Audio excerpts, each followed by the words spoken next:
Good morning, my dear friends, and very glad welcome to our Horizon Education Institute. और यहाँ पे जो भी आपका सेट प्रैक्टिस, फाउंडेशन कोर्स या कोई भी सारे एग्जाम का प्रिपरेशन हमारे इस चैनल से कराया जाता है, क्योंकि जैसे कि आप जानते हैं इन्फॉर्मेशन आपके लिए, ठीक है? तो आज कुछ नया और बेहतर है जो कि इंडियन एयरफोर्स 2024, क्योंकि जस्ट फिलहाल नोटिफिकेशन आया है, कल का नोटिफिकेशन है और आज आपके लिए एकदम सामने समक्ष क्लास लेके आ गए हैं, ठीक है? प्रैक्टिस सेट 1 रहेगा आपका इंग्लिश का, जिसके अंदर कंप्लीट प्रैक्टिस और कंप्लीट चैप्टर, क्योंकि प्रैक्टिस में क्या हर एक चैप्टर को कवर करेंगे, ग्रामेटिकल सारे मिस्टेक्स को कवर करेंगे, क्या क्या पूछा जाता है, कितने मार्क्स के आते हैं, थोड़ा सा डिस्कशन करेंगे, फिर हम अपने लेसन के हिसाब से स्टार्ट कर देंगे, ठीक है? तो विदाउट टाइमिंग वेस्टिंग चले चलते हैं, कुछ इन्फॉर्मेशन पहले गैदरिंग कर लेते हैं कि होता क्या है, फिर हम अपने प्रैक्टिस सेट के ऊपर अपने लाइन में चले जाएंगे, ठीक है? तो एज अ नो, आप जो भी बच्चे तैयारी कर रहे हैं तो उनका इन्फॉर्मेशन कुछ ना कुछ पता ही होगा, 100% जानते होंगे, लेकिन बहुत बच्चे अनअवेयर होंगे उस चीज के लिए। तो मैं उसके लिए थोड़ा इन्फॉर्मेशन बता दूं कि ये जो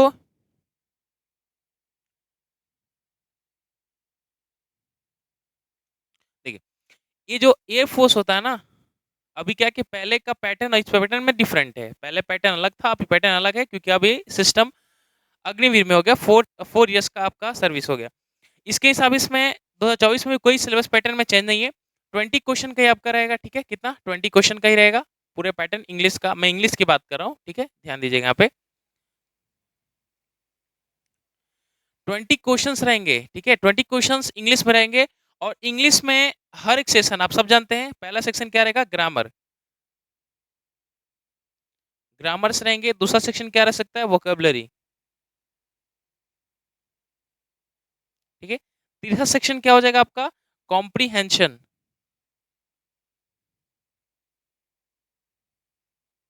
कॉम्प्रीहेंशन। ये जो मेन टॉपिक होंगे, पहला आपका हो गया ग्रामर, दूसरा हो गया वोकेबलरी, और तीसरा हो गया आपका कॉम्प्रीहेंशन। तो ये 3 से आपके सारे एग्जाम पैटर्न और आपके 20 क्वेश्चन निर्धारित होते हैं।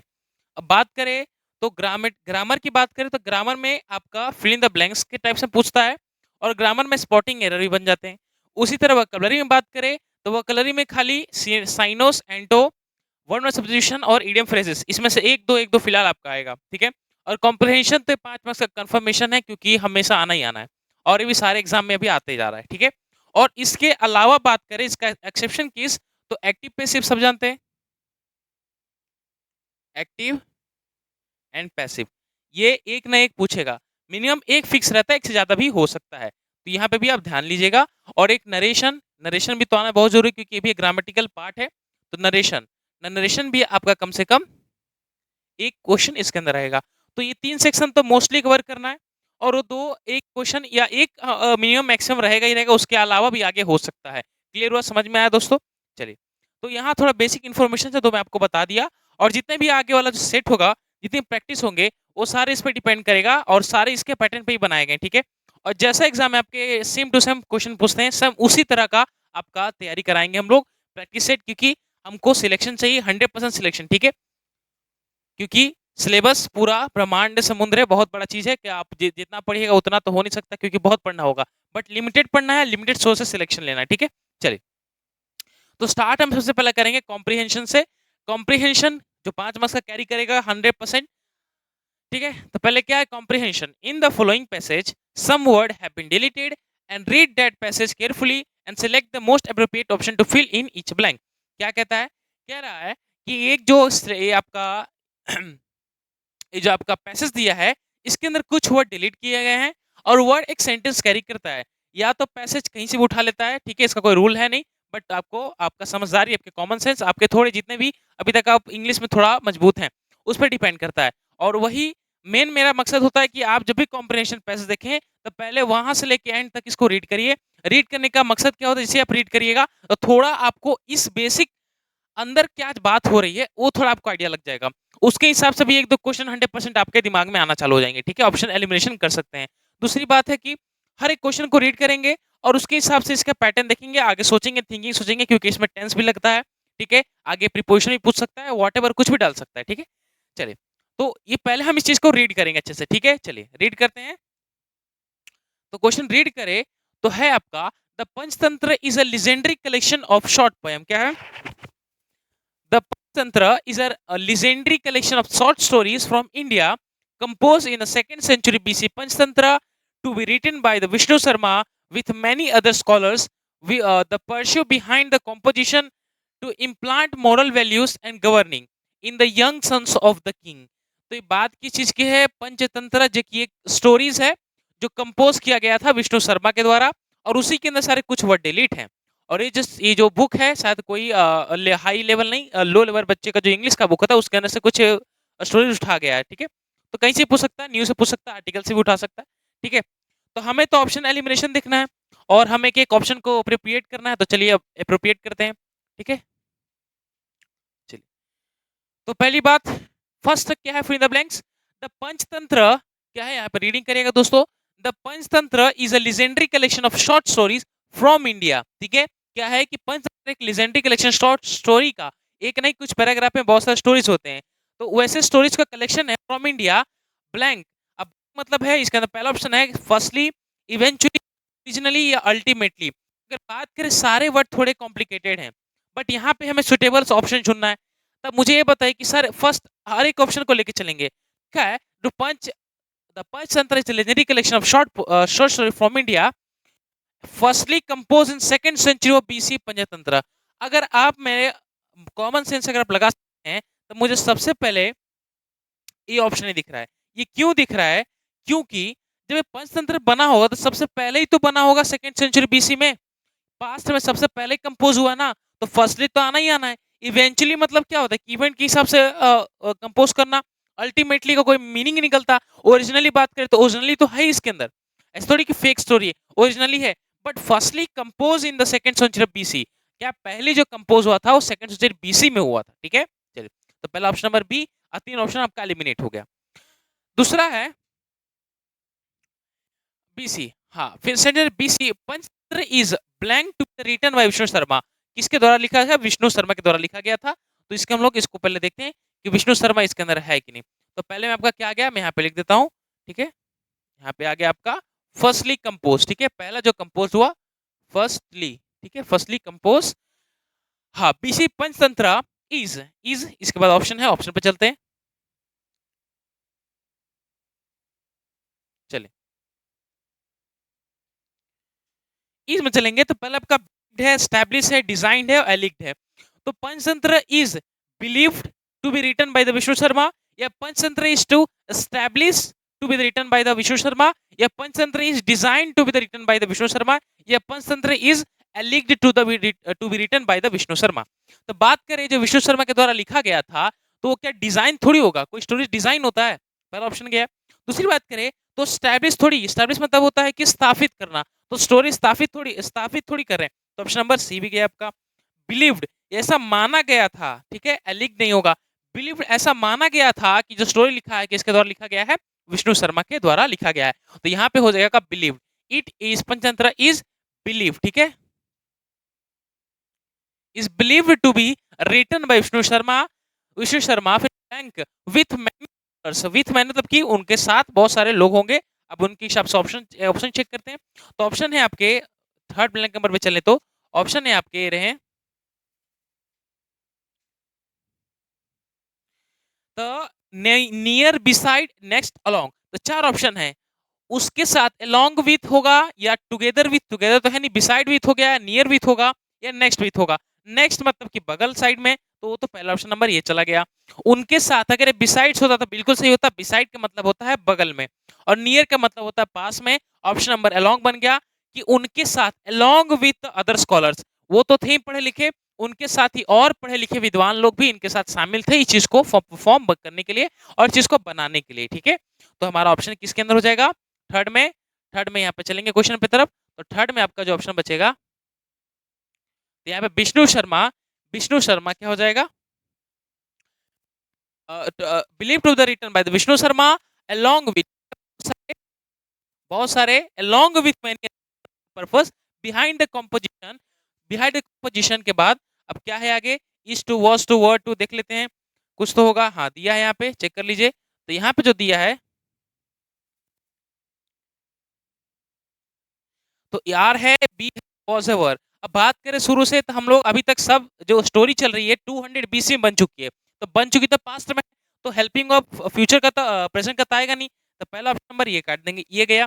बी कोई सेंस नहीं लगेगा इसके अंदर, बच गया वॉज ओवर, और कंपोजिशन है वो आपका सिंगुलर है ना कि प्लूरल, तो वॉर भी कट गया और वॉज बच गया आपका। क्लियर हुआ बात को? तो हाँ, यहाँ पे ऑप्शन नंबर 4 में अगर चलेंगे तो हम लोग तो देखेंगे यहाँ पे क्वेश्चन, तो क्वेश्चन हमारा क्या हो जाएगा, ये रहा। तो क्वेश्चन नंबर 4 में हो जाएगा आपका कॉम्पोजिशन वॉज टू, क्योंकि यहाँ पे सारे पास्ट में बात हो रही थी। Was to be implant moral values and governing blank, governing blank in the young sons of the king. अच्छा, वो किंग के जो बेटे थे उनको क्या सिखाना चाहते थे इस स्टोरीज के द्वारा, तो देखते हैं उनके अंदर क्या लाना चाहते थे। तो ऑप्शन पे चलते हैं हम लोग।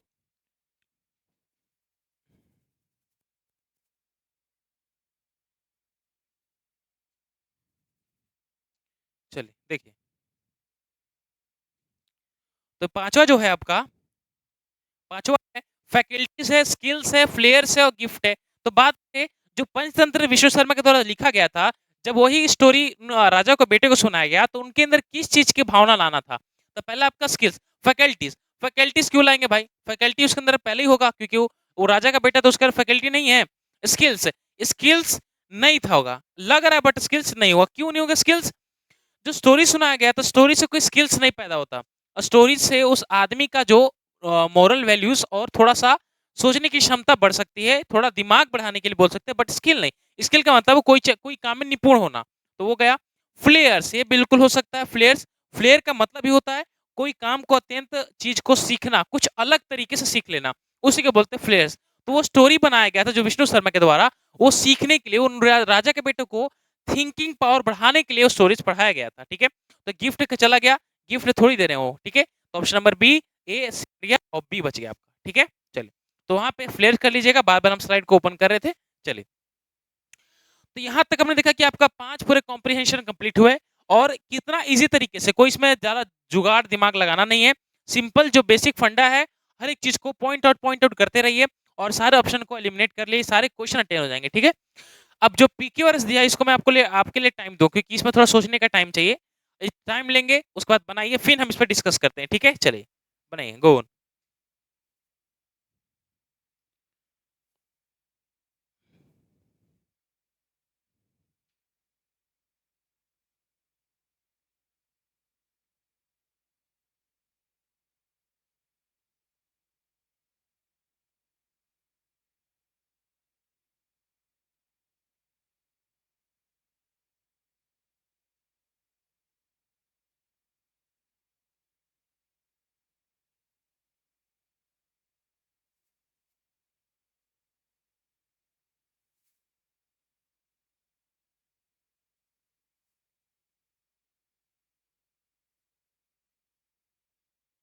चलिए, बन गया आई थिंक बना लिए होंगे, क्योंकि इतना टाइम इनफ है। बहुत ज़्यादा टाइम देंगे तो एग्जाम का पैटर्न अभी है ना, बहुत सारा चीज़ करना है, और खत्म भी हो जाएगा। एग्जाम में इतना टाइम लीजिएगा तो टाइम अप हो जाएगा। चलिए, क्वेश्चन नंबर 6 था आपका P Q R S. P Q R S का मतलब होता है सेंटेंस को सही ढंग से अरेंजमेंट करना। आपके पास 4 सेंटेंस है पी क्यू आर एस, अब इसी का नाम ही पी क्यू आर एस है। इसके अंदर 4 सेंटेंस है, उसी को अरेंज करना पड़ता है एक एक, ठीक है, कि किसके हिसाब से पहला सेंटेंस क्या होगा और उसके बाद दूसरा सेंटेंस क्या होगा। चलिए बात करते हैं। तो पीक्यूआरएस में पहला पॉइंट आप ध्यान दीजिएगा, मेरे हिसाब से जब भी आप कभी किसी क्वेश्चन में, किसी भी एग्जाम में पीक्यूआरएस देखे, तो पीक्यूआरएस में कभी भी आप रीडिंग करना। रीडिंग का मतलब क्या होता है, पहले क्वेश्चन पे नहीं ध्यान देना है, सबसे पहले क्वेश्चन ऑप्शन पे ध्यान दोगे। सबसे पहले ध्यान किस पे देंगे, ऑप्शन पे। ऑप्शन से ही हम छाटना चालू करेंगे। ठीक है, ज्यादा जुगाड़ नहीं लगाना कि हमें इसमें काम नहीं आएगा। ठीक है, ठीक है, चलिए, तो आपके पास 4 ऑप्शन है, R S P Q, Q P R S. अब 4 ऑप्शन में सबसे पहले वर्ड ढूंढना है कि इसके अंदर आर कॉमन है, इसके अंदर क्यू है, फिर इसके अंदर आर कॉमन है, इसके अंदर क्यू है। ठीक है, ये 4 है। और हम बात करें कैसे क्वेश्चन को अटेंड करते हैं पीक्यूआरएस में, तो आपके पास 4 टाइप के आएंगे। एक कैसे 4 टाइप के, या तो 4 ऑप्शन में से दो दो होंगे, दो वाले फर्स्ट बिल्कुल सेम होंगे, और या तो 4 ऑप्शन में बिल्कुल अलग होंगे। ठीक है, आ रहा समझ में। और या तो चारों ऑप्शन में से, चारों ऑप्शन में से आपका, ठीक है, या तो चारों ऑप्शन में से आपको पी पी दे सकता है और क्यू एस दे सकता है। क्यू एस नहीं, क्यू क्यू दे सकता है। क्लियर हो रहा है बात को? और इसी तरह इसमें आपका एक सही हो सकता है, चाहे एक क्यू हो सकता है, बाकी एस एस ऐसे दे सकता है। समझ में आ रहा है आपको? इसका मतलब कि हमारे पास 4 पैटर्न बनते हैं पी क्यू आर एस में, कि पहला पैटर्न में क्या है कि 2 क्यू सही हो सकता है, मतलब कि 2 वाले फर्स्ट जो वर्ड होगा वो बिल्कुल सेम होगा, दूसरा कोई मतलब नहीं। दूसरी बार में पूरा अलग होगा, तीसरी बार में 2 हो सकते हैं, 2 करके जोड़ा बनाएगा जिसके अंदर 2 वर्ड पहले वर्ड बिल्कुल सेम होंगे, और जो आपका चौथा बचा कि एक ही अलग होगा, बाकी तीनों सेम वर्ड लेके चलेंगे। तो ये जो पैटर्न है दूसरे वाला फॉलो करता है। इसके अंदर 2 आर भी है और 2 एस 2 क्यू भी है। अब अगर हम पकड़ लें कि क्यू से स्टार्ट हो रहा था, 2 ऑप्शन ऐसे एलिमिनेट हो गए, या तो हम पकड़ लें कि आर से स्टार्ट हो रहा था, 2 क्यू वाला ऑप्शन एलिमिनेट हो गया। चलिए चलते हैं, अब बताते हैं। और कभी पी क्यू आर एस में कोई सब्जेक्ट से स्टार्ट नहीं होता है, जैसे कि ही शी इट, या कोई ही शी इट हो गया, चाहे दे हो गया, इन सब से कभी सेंटेंस दिखे तो ऑलरेडी काट देना। इट दे की बात मतलब पहले कर चुका है, इसलिए ही शी इट लगा है। तो कभी भी अगर ही शी इट दे से लगा है तो वो हो ही नहीं सकता, ठीक है, पहले वही कट गया आपका। चलिए बात करते हैं। तो पहले आर, हम लोग एस पे नहीं जाएंगे और हम लोग पी पे नहीं जाएंगे, क्योंकि हमें पहला ऑप्शन ढूंढना है। तो हमारे पास 2 है, आर है और क्यू है। तो पहले हम आर पे चलते हैं। आर पहला ऑप्शन है, तो आर देखिए तो आर से स्टार्ट हुआ टीनेजर्स, क्यू देखिए तो क्यू से एडवर्टाइजमेंट। ये दोनों अभी तक सही हो सकते हैं, बिल्कुल हाँ बोलिए कि नहीं हो सकता है। तो पहले आर से बात करें तो teenager are specially vulnerable to such advertisement, बिल्कुल सही है, कोई दिक्कत नहीं है। और क्यू की बात करें तो advertisement can be extremely useful if they are honest. अब देखिए इफ दे आर ऑनेस्ट, इसका मतलब ये पहले यूज किया गया, इसके पहले कुछ सेंटेंस होगा तभी तो दे लगाया है। दे का मतलब उस व्यक्ति की बात कर रहा है, उन लोगों की बात कर रहा है, तो वो लोग इससे पहले सेंटेंस में आए होंगे तभी तो बात कर रहा है। तो वो तो ऑप्शन हो गया। तो हमारा 2 ऑप्शन ऐसे ही एलिमिनेशन हो गया, क्यू गया और ये भी गया, बचा आर। अब आर के बाद हमें एस देखना है और आर के बाद पी देखना है। तो पहले आर के बाद एस लिख लेते हैं कि teenagers are vulnerable to such advertisement, however some advertisements may be harmful as they try to be the fool you। यहाँ तक कोई गलती नहीं दिख रहा है। अब आर को पी से कनेक्ट करते हैं। तो पी देखिए teenagers are specially vulnerable to such advertisement, they can help you to decide the right product of you। जी ये नहीं शूट कर रहा है, हम लोग अभी तक यहाँ पे एडवर्टाइजमेंट की बात ही कर रहे हैं और इसमें हुआ है, ठीक है। तो ये तो पहला फर्स्ट पॉइंट हमें मिल गया था, सेकंड पॉइंट में ये जिक्र होगा और थर्ड पॉइंट पे ये जिक्र होगा, और फोर्थ पॉइंट आपका ये रहेगा। तो ऑप्शन नंबर आपका ए बन गया, कैंसिल हो गया। क्लियर हुआ? तो इस स्मार्ट अप्रोच से आपको क्वेश्चन अटेंड करना है। आ रहा है समझ में दोस्तों सभी को? ठीक है। 2024 जो आने वाला आपका एग्जाम है उसके लिए अभी से तैयारी करोगे तो आगे चल के बहुत ही अच्छा प्रिपरेशन हो सकता है, ठीक है। उसके लिए ध्यान दीजिए आप लोग। समझ में आया? तो क्लियर कर लेंगे, ठीक है। पी क्यू आर एस आया समझ में कैसे हैंडलिंग करना है? चलिए अब नेक्स्ट चलते हैं।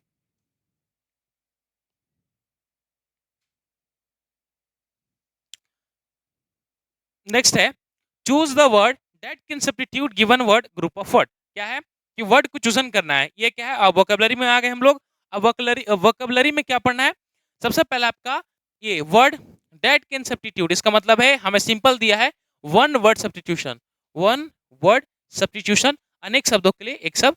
चलिए वो देखते हैं कि सेंटेंस है क्या, और सेंटेंस मतलब कि इसका मतलब क्या होता है, एक सेंटेंस रहेगा उसी का मीनिंग निकालना है। जैसे कि बोलते हैं ना कि जो हिंदी में अगर बात करें कि जहाँ जाना कठिन हो, ऐसा जगह पे जहाँ जाना कठिन है उसको हिंदी में क्या बोलते हैं, दुर्गम। मतलब वो चीज सेंटेंस को एक फ्रेम में ला दिया गया। उसी तरह सेंटेंस है कि government government by one man who has unlimited power, ऐसी सरकार जिसके पास पावर जो अनलिमिटेड हो, वो कुछ भी कर सकती है। अनलिमिटेड मतलब समझ पा रहे हैं, वो अपने शासन को अलग तरह से चेंजेबल कर सकती है, उसके पास पावर है। तो one man who has unlimited power, तो वैसी सरकार कौन से कंट्री में होती है अभी आप थिंकिंग करिएगा, और उसको क्या बोलते हैं। तो पहला आपका एलिगरी, दूसरा ऑप्शन है प्लूटोक्रेसी, तीसरा आपका ऑटोक्रेसी, और डी है आपका अल्ट्रस, ठीक है। तो बात करें जब गवर्नमेंट की बात आती है तो पहले क्रेसी वर्ड रूट वर्ड करा है जो आप लोग देख सकते हैं हमारे वीडियो के लिंक पे। तो पहला तो ए और डी ऑलरेडी काट दे क्योंकि इसके अंदर अलग ही मीनिंग दिया है। तो ए और डी ऑप्शन कट गया। अब दोनों में क्रेसी दिया है, अब दोनों क्रेसी का तो मीनिंग समझना पड़ेगा कि प्लूटोक्रेसी बोलते हैं या ऑटोक्रेसी को बोलते हैं। तो बात करें ऑटोक्रेसी, ऑटो ऑटो मीन्स होता है सेल्फ, वन व्यक्ति बोल सकते हैं, और क्रेसी मतलब होता है रन बाय गवर्नमेंट। क्या? रन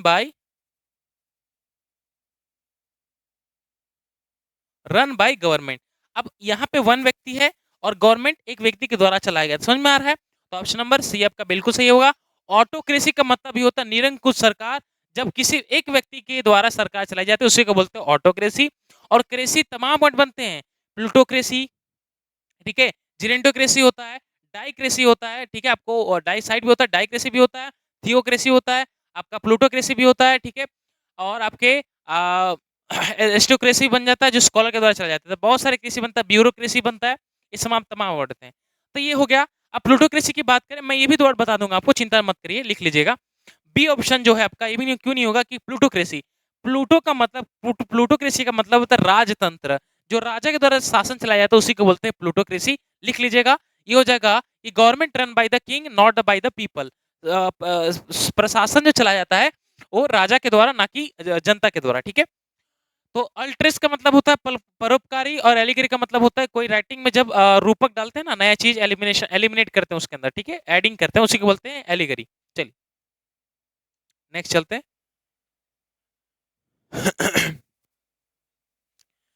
क्वेश्चन 8, क्वेश्चन 9, फटाफट इसको देखिए। और ये भी आपका वन सब्स्टिट्यूशन है, नेक्स्ट पेज वाला, और ये आपका इडियम्स है, ठीक है, दोनों देखिए, टाइम देते हैं।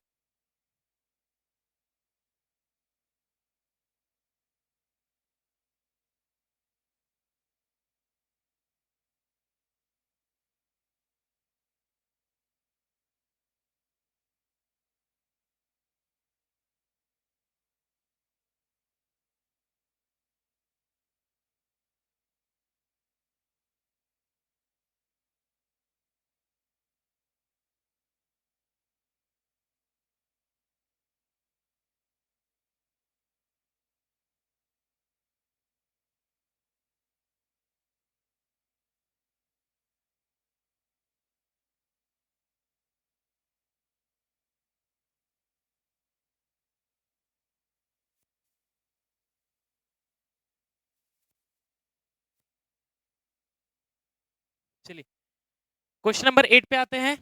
देखिए फटाफट क्वेश्चन नंबर 8 देखेंगे।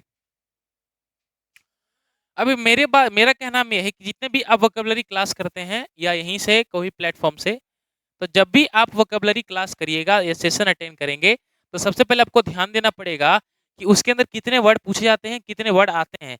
क्योंकि बहुत बच्चे इससे थोड़ा अनअवेयर होते हैं, अनअवेयर मतलब कि समझ नहीं पाते, उनको पता नहीं होता कि वोकेबलरी में कितना पढ़ना होता है।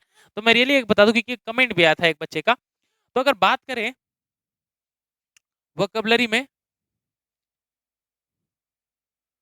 मेरा मानना है, और 100% है, क्योंकि मैंने एग्जाम दिया, तो आपको शायद कंफर्मेशन मिल जाएगा कि कैसे इसको हैंडलिंग करना है। देखिए वोकेबलरी एक ऐसा पार्ट है जिसके अंदर बोल सकते हैं कि एक प्रकार का सी है, सी समझ रहे हैं, समझ रहे होंगे। और इसके अंदर 3 पार्ट बेसिक होते हैं। चलिए देखिए, पहला जो पार्ट होता है ये होता है आपका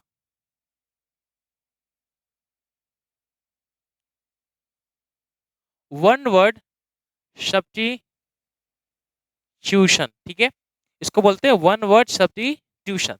उसी के बारे में दूसरा बात करें तो एक होता है आपका सिनोनिम्स, और एक होगा एंटोनिम्स। जितने भी बचपन में पढ़ते आ रहे हैं, या तो इंग्लिश में या तो हिंदी में, सेम एग्जैक्ट वही होता है, बट इसका लेवल थोड़ा एडवांस हो जाता है। जैसे कि अब सैड का मतलब ये थोड़ी पूछेगा, बैड का मतलब थोड़ी पूछेगा, थोड़ा सा एडवांस पूछेगा। और फिर तीसरा होता है आपका इडियम एंड फ्रेज, ठीक है, इडियम एंड फ्रेज, ये 3 महत्वपूर्ण है, इसको कवर करना है। अब यही वोकैबुलरी का पार्ट है, आई थिंक अब वो क्लियर होगा। अब इसके अंदर कितना पढ़ना होता है सर, ये थोड़ा कंफर्मेशन करना है, और यही थोड़ी इसी को तो जानना है।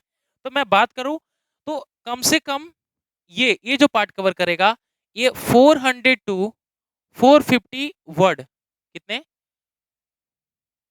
400 टू 450 वर्ड इसमें आपको कवर करने पड़ेंगे। सेम एंट्रीम्स होने की बात करें तो इसके अंदर ही मैं रेशियो लेके चलता हूं, कम से कम 400 टू 450, क्लियर हो रहा है। और बात करें इडियम फ्रेजेस की, तो इसके अंदर कम से कम आपको 350 टू 400, मीन्स लमसम में तीनों बराबर के कैटेगरी में आ रहे हैं। ये सारे वर्ड हो गए आपके, ठीक है, वर्ड की मैं बात कर रहा हूँ। इतने सारे शब्द आपको याद करने होंगे, तभी जाके आप कोई भी एग्जाम इजीली क्रैक कर सकते हैं, कभी भी, कब मतलब कि जब भी कर लीजिएगा। अब करने का पैटर्न क्या है, डेली आप 10 वन सब्स्टिट्यूशन याद करिए, डेली आप इडियम फ्रेजेस 10 याद करिए, और डेली आप सीनो और एंटोनिम्स करिए। मतलब 4 दिन में आप कवर कर सकते हैं 10-10, और उसको रिवीजन करते रहिए, फिर नेक्स्ट स्टार्ट करिए, फिर रिवीजन करिए, फिर नेक्स्ट स्टार्ट करिए। धीरे-धीरे आप इसको सीख लीजिएगा। समझ में आ रहा है आपको? तो वोकैब्युलरी पार्ट में इसी तरह आपको समझना है। ऐसे तो बात करें इसके अंदर बहुत सारा चीज़ होता है, बहुत लंबा पढ़ना होता है क्योंकि ये 400-500 वर्ड आपको मिनिमम बोला, होता है 1000 से 2000, तो आप उतना कैपेसिटी रख के भी ज्ञानी नहीं बनना है, हमें सिलेक्शन लेना है। तो सिलेक्शन के लिए कम से कम 4 से 5 450 वर्ड याद रखिए। उसी तरह इसके अंदर भी 400-500 वर्ड याद रखिए और 3 350 400 तक इसको वर्ड रखिए। और डेली कैसे मैंने बोला, या तो पीडीएफ बना लीजिए, या तो कहीं आर्टिकल से उठाइए, या तो हमारे इस कोचिंग इंस्टीट्यूट से चैनल के द्वारा आप इसमें पकड़ सकते हैं। मैंने सीरीज कराया, उसके यहाँ पे जाके आप नोट कर सकते हैं। वायदा मैंने इसका ट्रिक बताया है, तो उससे आप याद कर सकते हैं, ठीक है? जिससे कि सारा एग्जाम आपको क्लियर हो जाए। आ रहा समझ में? तो ये पैटर्न है और ये आपका जो है स्मार्ट अप्रोच है, जिसको आप देख के इजीली क्रैक कर सकते हैं कोई भी एग्जाम। कम से कम 400-500 वर्ड, और मैं गारंटी देता हूँ अगर जब इतना आप याद कर लीजिएगा तो हर एक एग्जाम आराम इजीली आप बना सकते हैं। ये नहीं, एक भी नहीं छूटेगा। रेयर किस में छूट सकता है, बट नहीं छूटने वाला, ठीक है? चलिए चलिए अब क्वेश्चन पे आ जाए। आया समझ में वोकैब्युलरी का अप्रोच कैसे करना है? तो ये सब मैं थोड़ा इंपॉर्टेंट इसलिए लेके चलता है क्योंकि बहुत बच्चे याद नहीं करते और इस चीज आपको ध्यान देना है। चलिए, तो पहले आपका अ पर्सन हु लव्स और कलेक्ट बुक, कैसा व्यक्ति? ऐसा व्यक्ति जो कि किताबें किताबें कलेक्ट करने में पसंद रखता हो। उसको किताबें सजा सजा के और किताबों को अच्छे ढंग से रखना, अलग-अलग आर्टिकल को कलेक्ट करना, अलग-अलग पुस्तकें पढ़ना उसको बहुत ही प्यारा लगता है। अब उसके अंदर पर्सन को क्या बोलते हैं? तो पहला आपका ब्लास्फेमियस, दूसरा है आपका सेलिबेसी, तीसरा है आपका एक्वेटिक और डी है आपका बाइब्लियोफिली। बाइब्लियोफिली, तब I think most of the option हमारे होंगे बाइब्लियोफिली, क्योंकि बाइब्लियोफिली याद करने का अच्छा तरीका था।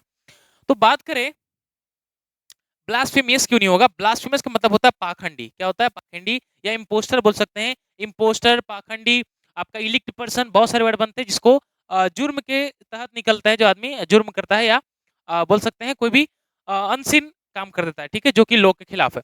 तीसरा जो आपका सी है, एक्वेटिक। एक्वेटिक का मतलब होता है जलचर, जो भी प्राणी जल में रहते हैं उसको बोलते हैं एक्वेटिक। तो इससे कोई मतलब है नहीं, दो ऑप्शन एलिमिनेट हो गया। बी है आपका सेलिबेसी। सेलिबेसी का मतलब तो कुंवारापन, जो कि मैंने ऑलरेडी इसका कुछ वर्ड लिखा दिया है, वुमेन के लिए मैन के लिए अलग अलग लगता है। और डी ऑप्शन आपका बाइब्लियोफिली। अब बाइब्लियोफिली का मतलब होता है पुस्तक प्रेमी, जिसको बोलते हैं इंग्लिश हिंदी में। तो इसका मतलब यहाँ लिख लीजिएगा, पुस्तक प्रेमी। इसी को बोलते हैं the person who loves to collect things. Collect book, ना कि थिंग्स, ठीक है? बुक को कलेक्ट करने को बोलते हैं बाइब्लियोफिली। याद रखो, याद हो जाएगा। चलिए, बहुत बढ़िया।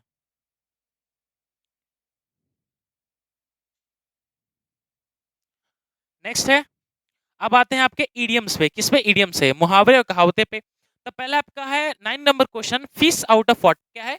Fish out of water. Fish out of water का मतलब है फिश क्या है? पानी से बाहर है। ये तो इसका मतलब है, बट जो दिखता है मतलब होता नहीं है। बोलते हैं ना, जैसे कि नाच ना जाने आंगन टेढ़ा, तो उस व्यक्ति पे लगता है कि जो कि अपने अपने चीजों पे, अपने स्किल्स पे खोट नहीं दिखा रहा है, बट अगल बगल के इन्वायरमेंट में खोट दिखा रहा है। खोट मतलब कि गलती निकाल रहा है, उसी को बोलते हैं नाच ना जाने आंगन टेढ़ा। तो उसी को बोलते हैं। अब इसका मतलब ही इसका अलग होता है। फिश आउट ऑफ वाटर आपको लग रहा है कि मछली पानी से बाहर है, बट उसका मतलब तो कुछ सेंस अलग होता है। तो पहले आपका गो डायरेक्टली। गो डायरेक्टली का मतलब होता है अत्यंत काम को जाना या सीधे जाना। तो ये इसका मतलब हो नहीं सकता। ऑप्शन नंबर एक गया। सी है आपका इन एन ऑन नहीं, इन एन अनकंफर्टेबल पोजीशन। क्या ये हो सकता है? 100% होगा। क्यों होगा? कि जब मछली पानी के बाहर होती है तो कैसा पोजीशन फील करेगी? आपने बचपन से तो हिंदी के पोएम सुना है कि मछली जल की रानी है, जीवन उसका पानी है, बाहर निकल जी। हाथ लगाएंगे तो मर जाएगी, बाहर निकाले तो शायद ऐसे ही कुछ है, याद नहीं है। तो वो मछली, बात वही चल रही है। और जब मछली बाहर निकाले तो रियली मर जाएगी। उसी तरह मतलब कि जो व्यक्ति अनकंफर्टेबल पोजीशन फील करता है, उसी के लिए इडियम यूज होता है a fish out of water, मतलब कि बेचैन, ठीक है, जब आप कंफर्टेबल पोजीशन में ना हो। तो ऑप्शन नंबर ए गया, सी हो गया। और बी जाएगा, बी टू एग मतलब होता है उकसाना। और डी हो गया एंडिन स्मोक, ताकि परिणाम ना निकलना, उसी को बोलते हैं एंडिन स्मोक, जब धुआं धुआं हो जाना, ठीक है, धुआं धुआं हो जाना। तो धुआं धुआं तो हो ही रहा है, क्योंकि उत्तम सर आपके अभी मैथ में धुआं धुआं लिखी जा रहे हैं, ठीक है, पूरे हर एक क्वेश्चन को धुआं धुआं कर दे रहे हैं। तो वहां पे आप, ठीक है, चलिए। तो ए बी और डी गया, ऑप्शन नंबर सी हो गया इन एन कंफर्टेबल पोजीशन। चलिए, चलते हैं क्वेश्चन नंबर 10 में। 10 है, ये भी आपका इडियम है, देखते हैं। To keep the wolf from the door. क्या होता है? कि to keep the wolf, wolf मतलब होता है वो भेड़िया, ठीक है, भेड़िया कहाँ से? डोर से। डोर से मतलब कि डोर के पास रखना। वुल्फ को क्या? टू कीप द, भेड़िया को डोर के पास रखना। इसका कोई सेंस निकल रहा है? मतलब सेंस निकल रहा है वो सोचिए पहले। इसका मतलब क्या, अपना दरवाजा है घर का, उसके बाहर आप भेड़िया रखे हैं, तो ये कोई सेंस नहीं निकल रहा है, बट ये बहुत बड़ा मीनिंग कैरी करता है। इसका मतलब होता है भूखमरी से दूर रहना। तो keep a wolf from the door का मतलब होता है, या भेड़िया को दरवाजे से बाहर रखने का मतलब होता है भूखमरी से दूर होना। और मैंने कैसे याद किया था कि दरवाजा में लॉकडाउन का टाइम हो गया और घर में इतने सारे पूरे मैंने राशन भर लिया था, और मैंने मेरा जो पालतू जानवर था वो भेड़िया था, जिसको मैंने दरवाजे के बाहर लगाया था कि कोई मुझे आके लूट ना सके। तो मैं अपने को क्या क्या किया, मैं अपने आप को भूखमरी से दूर रखा। ठीक है, कैसे, भेड़िया को आगे रख के, ऐसे मैंने याद किया था अप्रोच से। आप अलग तरीके से याद कर सकते हैं, या मैंने जो बोला उससे याद कर सकते हैं। ठीक है, तो क्या होता है, भूखमरी से दूर रहना। ठीक है, भूखना मतलब कि भूखमरी, समझ रहे, आप खुद ना मर जाए, अपने हिसाब से मैनेज कर रहे हैं। तो पहले आपका बिकम यूनाइटेड, एकता होना, आना, बिल्कुल नहीं, गलत है, ऑप्शन नंबर ए। दूसरा है लिवली एंड एक्टिव, जीवित और स्वस्थ, नहीं ये तो नहीं होगा, स्वस्थ की बात, भूखमरी की बात की। To keep away hunger and starvation, बिल्कुल, to keep away hunger starvation मतलब होता है आप हंगर, भूख, भूख से दूर होना, और स्टारवेशन, स्टार मतलब कि भूखमरी जब आ जाती है उससे दूर होना।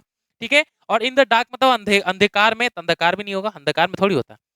तो याद रखेंगे, to keep the wolf from the door, इसका मतलब होता है भूखमरी से दूर रहना। इसका मीनिंग मैं यहाँ लिख देता हूँ। ठीक है,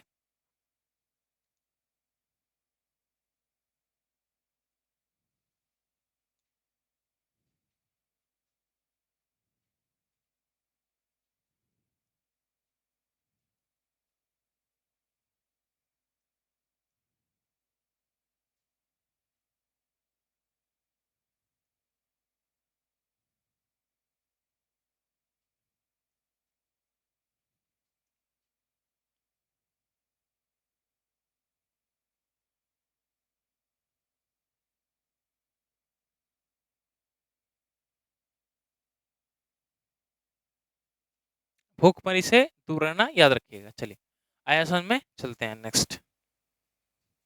अब है आपका, अब यहाँ पे आ जाते हैं आपके इडियम फ्रेजेस में। इडियम फ्रेजेस तो हो गया, सॉरी, साइनोनिम्स और एंटोनिम्स में, समानार्थी विरोधार्थी। Choose the word that means the same, some नहीं, सेम कर लीजिएगा, the same as a given word, उसका जैसा सेम बताना है। और आपके पास दो ऑप्शन है, दो ऑप्शन नहीं, दो क्वेश्चन है, एक ब्लीथ है, एक ऑप्यूलेंट है। फटाफट इसको टाइम देते बनाइए, फिर हम इस पर डिस्कस करेंगे। चलिए,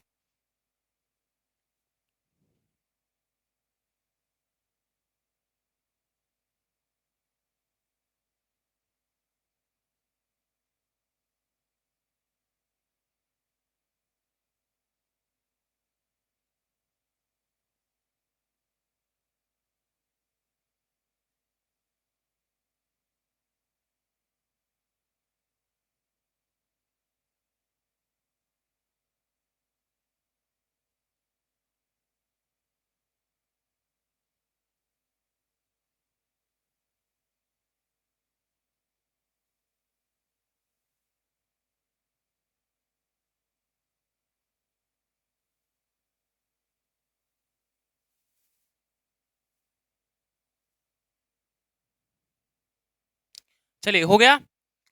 तो आपका सिनोनिम्स था, दो आपके पास ऑप्शन थे, दो क्वेश्चन था, एक क्वेश्चन नंबर 11, क्वेश्चन नंबर 12। ठीक है, अब सबसे पहले इसका मीनिंग जानेंगे तब बना सकेंगे, बिना मीनिंग के तुक्का मारने से कोई काम नहीं होगा। पहला आपका क्वेश्चन नंबर ब्लीथ, ब्लीथ का मतलब पता होगा तब ना।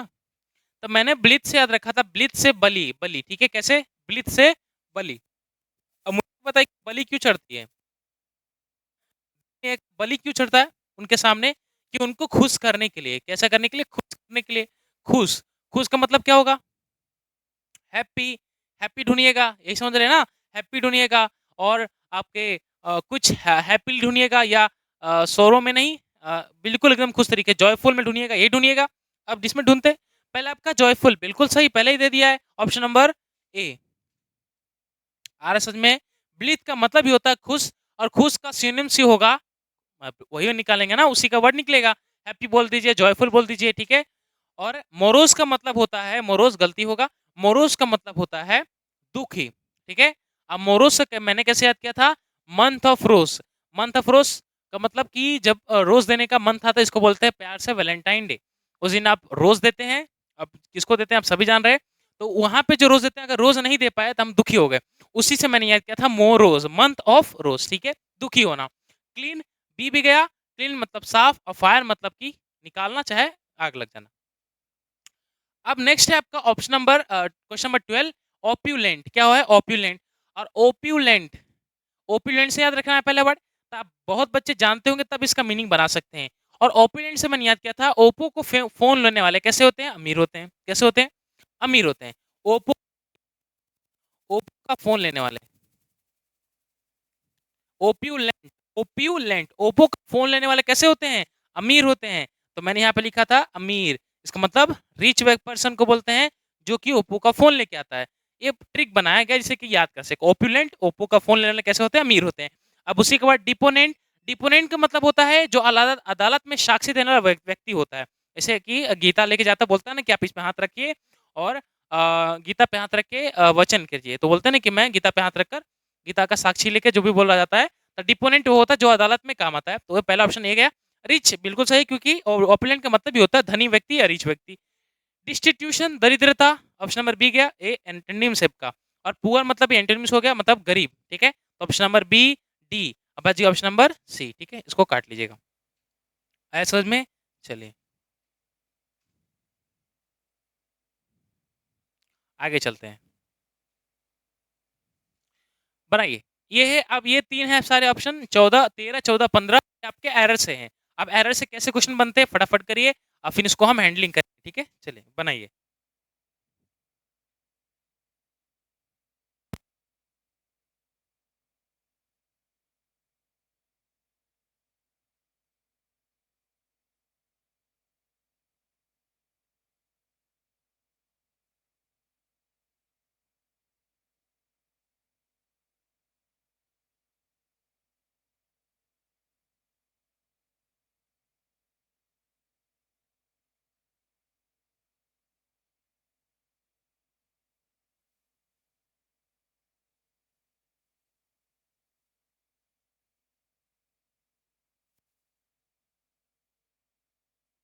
चलिए हो गया,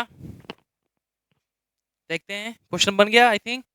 चलिए, एरर का क्वेश्चन है तो फर्स्ट ऑफ ऑल एरर में रीड करेंगे कहाँ इसमें दिक्कत, क्योंकि ये किसी पूछ सकता है, एडवर्ब से पूछ सकता है, टेंस से पूछ सकता है, प्रीपोजिशन में भी डाल सकता है, बहुत सारे इसमें बन सकते हैं, आर्टिकल वगैरह जितने नाउन होंगे। तो पहला है Shyam is enough bold to prevail. पहले मुझे गलती दिख गया, ये रहा इनफ।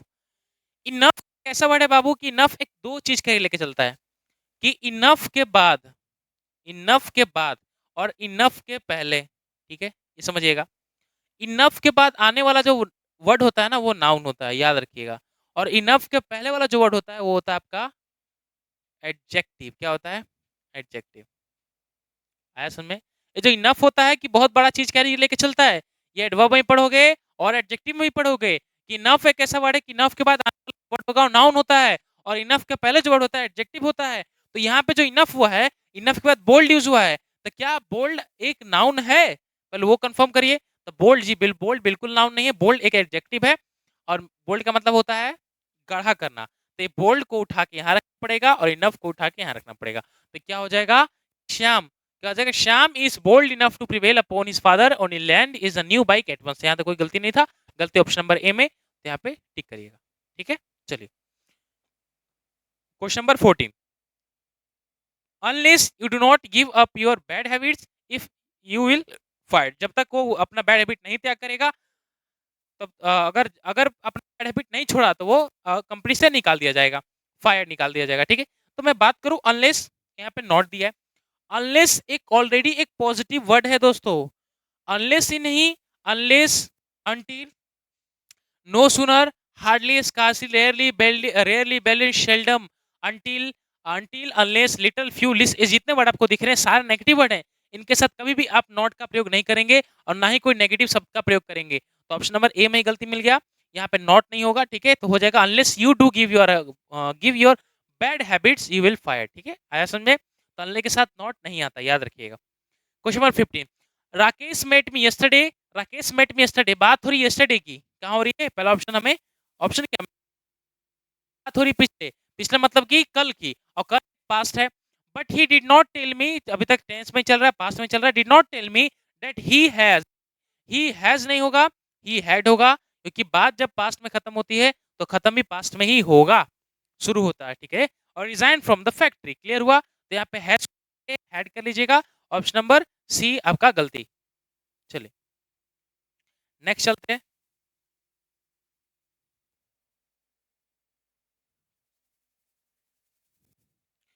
अब है आपका फिल इन द ब्लैंक्स, ठीक है, क्या है फिल इन द ब्लैंक्स, इसको ध्यान दीजिएगा। पहला है the child blank any food until he has remember his lesson, क्या हो? हाँ, जो बच्चा है वो उसको जब तक खाना नहीं मिलेगा तब तक ज कब तक खाना नहीं मिलेगा? जब तक वो चीज़ को याद नहीं कर लेता। ऐसा काम आप अपने बचपन में मम्मी-पापा कराते थे, मम्मी मारती थी याद करने के लिए, सेम है। अब यही चीज़ को आप इंग्लिश में बोलना है, तो द चाइल्ड के बाद गॉट आएगा, गेट्स आएगा, विल नॉट गेट आएगा, हार्ड हैड गॉट आएगा। तो फूड अंटिल, अंटिल क्या दिखाता है मुझे ये बताइए? अंटिल एक बताता है फ्यूचर, दिखा रहा है, समझ में आ रहा है? कि जब तक वो नहीं करेगा तब तक वो नहीं भरेगा। जब तक, अंटिल का सेंस क्या बनता है? जब तक, मतलब कि वो काम होगा तब आगे कुछ हो सकता है। तो होगा तो हमें हेल्पिंग वर्ब भी तो फ्यूचर का चाहिए। तो गॉट गया, गॉट वर्ब की सेकंड फॉर्म है जो कि पास्ट में चला जाएगा, तो वो पहला गया। दूसरा गेट्स नहीं होगा, गेट्स आपका प्रेजेंट है। विल नॉट गेट जी बिल्कुल होगा, और हैड गॉट नहीं होगा। तो क्या हो जाएगा? The child will not get any food until he has remember his lesson, जब तक वो लेसन याद नहीं किया तब तक उसको खाना नहीं दिया जाएगा। आया समझ में? चलिए, question number 17, I ask Seema if Shivani blank already been married, क्या है कि मैंने सीमा से पूछा, पूछा था, पूछा नहीं पूछा था, आस्क है वो आपकी सेकंड फॉर्म, ये पास्ट से बात स्टार्ट हुआ है और खत्म भी पास्ट में ही होगा। तो आस्क से आपका पास्ट, आने वाला हेल्पिंग को पास्ट चाहिए, तो हैज का कोई काम नहीं है बाबू, हैव का कोई काम नहीं है, और वुड हैव, बच गया अपना ऑप्शन नंबर सी, हैड लग जाएगा। तो क्या हो जाएगा कि I ask Seema if Shivani had already been married, तो मैंने सीमा से पूछा था कि शिवानी क्या शादीशुदा हो गई, क्लियर हुआ? तो ये क्वेश्चन हुआ, हैड मतलब वो काम हो गया, हैड ऑलरेडी बीन मैरिड, याद हुआ? चलिए, तो क्वेश्चन जो होता है बाबू टेंस में कहीं कहीं मिल जाते हैं, तो टेंस थोड़ा आपको ध्यान रख के चलना तो पड़ेगा। हो रहा है, समझ में आ रहा है बातों को? चलिए, अब ये हम इस प्रैक्टिस सेशन के आखिरी दौर पे आ गए हैं, जिसके अंदर 3 क्वेश्चन और रिमेन बाकी है। तो 3 क्वेश्चन आप फटाफट कर लीजिए, ठीक है? चलिए, वो 3 क्वेश्चन आपको देते हैं टाइम, 18, 19 और 20। 18 के अंदर ही है, 18 भी पिछले वाला था, 18, 19, 20, इसको फटाफट बनाइए, फटाफट इसको हैंडलिंग करिए, तीनों क्वेश्चन को फिर बनाते हैं आगे। चलिए,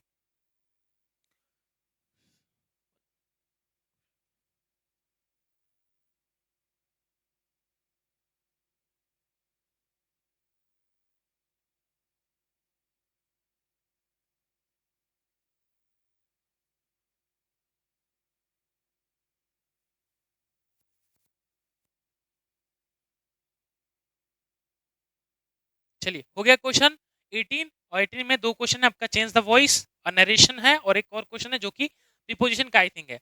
ही हैज बीन एक्विटेड, क्या है? He has been acquitted, acquitted blank the charge of this murder, कि क्या एक्विटेड मतलब होता है दोषी उस चीज के लिए। अब जो एक्विटेड वर्ड है ये आपका फिक्स प्रीपोजिशन है। फिक्स प्रीपोजिशन बहुत सारे वर्ड होते हैं जो बच्चे याद नहीं कर पाते हैं, ठीक है, क्योंकि उसके अंदर कम से कम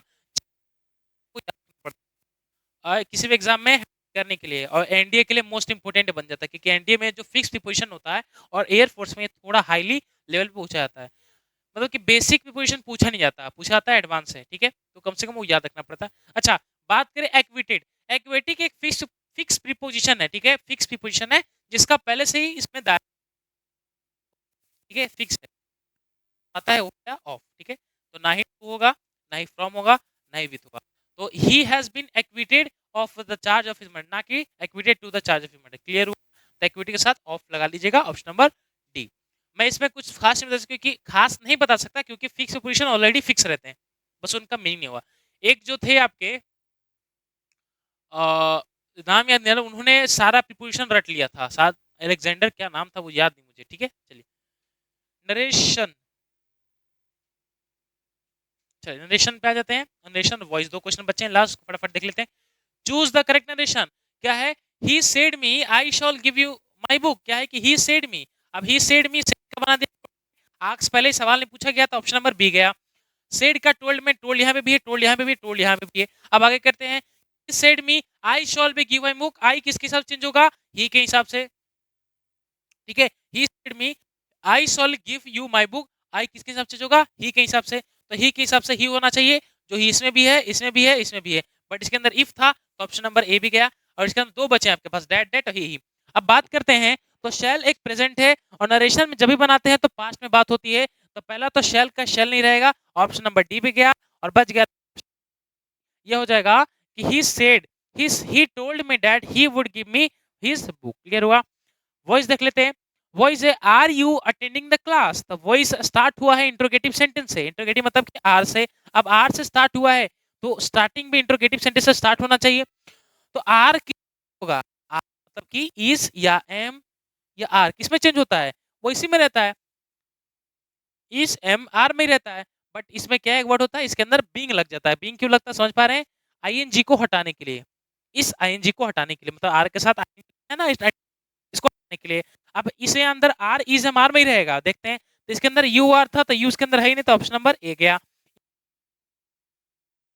अगर क्लास की बात करें तो आर तो बच्चा number 2 is the class being attended by you. अब is the class being attend by you, तो is the class being attend है, वर्ब की थर्ड फॉर्म नहीं है, तो ऑप्शन नंबर डी भी गया। अब बच गया ऑप्शन नंबर बी।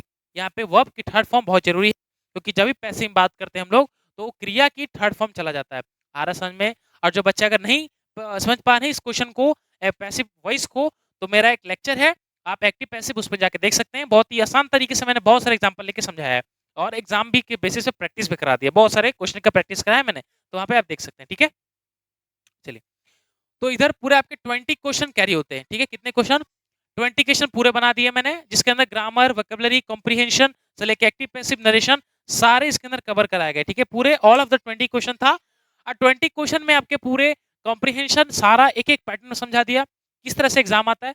और अगर यही सी फ्लो में आप बने रहिएगा, और मैं जैसे कि मैं आपको प्रैक्टिस करा रहा हूँ, इसी प्रैक्टिस में आप रेगुलर बने रहिएगा, तो मैं गारंटी देता हूँ कि आपका अच्छा गुड मार्क्स आने का चांस होगा। ठीक है, और अच्छा मार्क्स आप परफॉर्म कर सकते हैं। ठीक है, तो अब चलते हैं नेक्स्ट, क्योंकि अब नेक्स्ट क्लास बनाएंगे आपके लिए, प्रैक्टिस सेशन 3 लाएंगे एयरफोर्स 2024 को देखते हुए, और इसी तरह क्लास देखते रहिए, और इसी तरह हमारा आपका प्यार बने रहेगा। ठीक है, तब तक के लिए चलते, मुस्कुराते रहिए, हंसते रहिए, तब तक के लिए जय हिंद।